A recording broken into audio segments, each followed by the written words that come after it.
மக்களே, இருப்பவற்றை விட்டுவிட்டு இல்லாதவற்றைத்தான் நாம் தேடுகின்றோம்.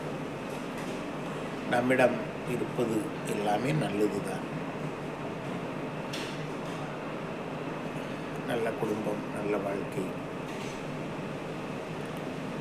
உண்ண உணவு, இருக்க இருப்பிடம்,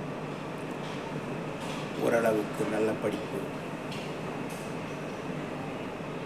நல்ல வேலையை செய்து கொண்டு நாம் இருக்கின்றோம்.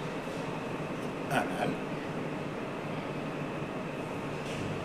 199 பேர் என்ன நினைக்கின்றோம்?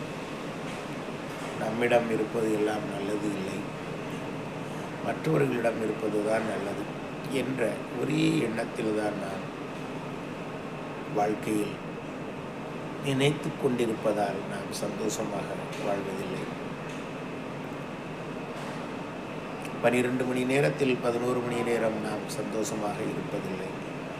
அல்லது இப்படி வைத்துக் கொள்ளுங்களேன், தூங்கும் சமயத்தில் கூட நாம் அடுத்தவர்களை பற்றி மட்டும்தான் யோசிக்கின்றோம். நான் நன்றாக வாழவில்லையே, அவன் நன்றாக இருக்கின்றானே என்று. இது என்ன வாழ்க்கை? அப்படி நாம் யோசிக்கலாமா? யோசிக்கவே கூடாது மக்களே.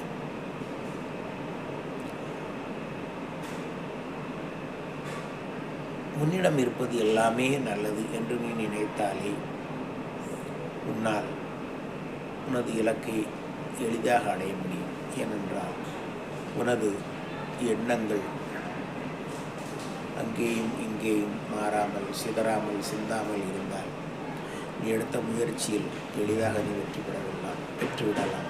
ஆக அடுத்தவர்களை பற்றி கவலைப்படாமல் நீ உனது குறிக்கோளில் கண்ணும் கருத்துமாக முன்னேறலாம்.